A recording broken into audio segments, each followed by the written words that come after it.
10 লক্ষ টাকা সাইবার প্রতারণা, মাথায় হাত অবসরপ্রাপ্ত ব্যাংক কর্মীর।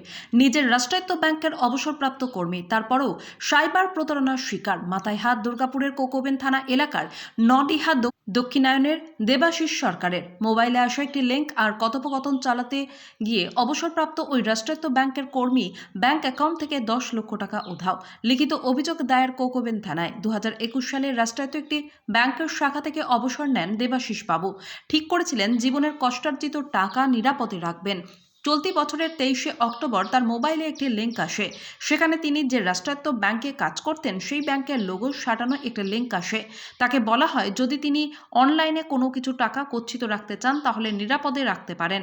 নিজের ব্যাংকের লোগো দেখে তিনি তার লাইফ সার্টিফিকেট ফর্ম অনলাইনের ওই সাইটের মাধ্যমে ফিল আপ করা শুরু করেন।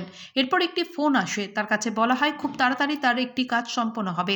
ব্যাস, এরপরই দুটি ধাপে 5 লক্ষ করে 10 লক্ষ টাকা উধাও হয়ে যায় ব্যাংক অ্যাকাউন্ট থেকে। প্রথমটা তিনি বিশ্বাস করতে পারেননি, পরে দেখেন সবটাই শেষ। নিজে ব্যাংক কর্মী হয়েও যে এত বড় জালিয়াতির শিকার তিনি হয়ে পড়বেন তা ঘুণাক্ষরেও টের পাননি তিনি। নিজে ব্যাংক কর্মী হওয়ার সুবাদে তিনি তার এই টাকা কোন কোন অ্যাকাউন্টে কার কার অ্যাকাউন্টে ঢুকেছে সেই তথ্য স্থানীয় কোকোবেন থানায় জমা করেছেন।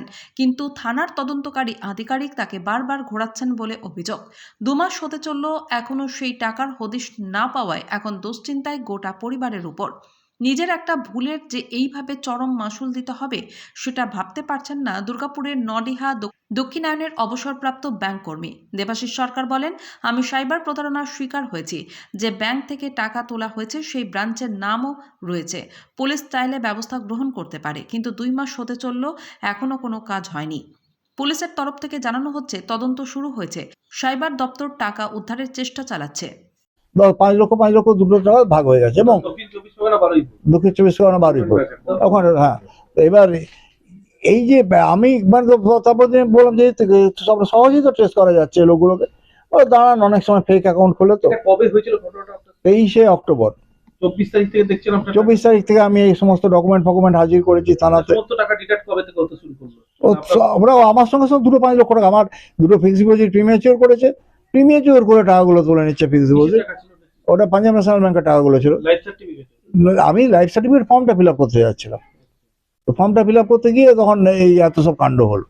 এবার কথা হচ্ছে টাকাগুলো যে গেল, টাকা একজনের মাধ্যমে আমার বাড়ি থেকে চুরি করেনি কেউ, যে পুলিশ তাদের খুঁজে পাচ্ছে না অপরাধীকে, আমার অ্যাকাউন্ট থেকে অ্যাকাউন্টে জালিয়াতি করেছে। সহজে ধরা যায়, তো আমার সাধারণ বুদ্ধি পড়ছে, সহজে ধরা যায়। কারণ লোক দুটোর নাম, ফোন নম্বর, নাম আর আমি ব্রাঞ্চের নম্বর পাচ্ছি। ব্রাঞ্চে গেলেই তো পাওয়া যায়, থানার ব্যাংক ম্যানেজার দিতে বাধ্য, তার ফোন নম্বর, তার ওয়্যার অ্যাবাউট।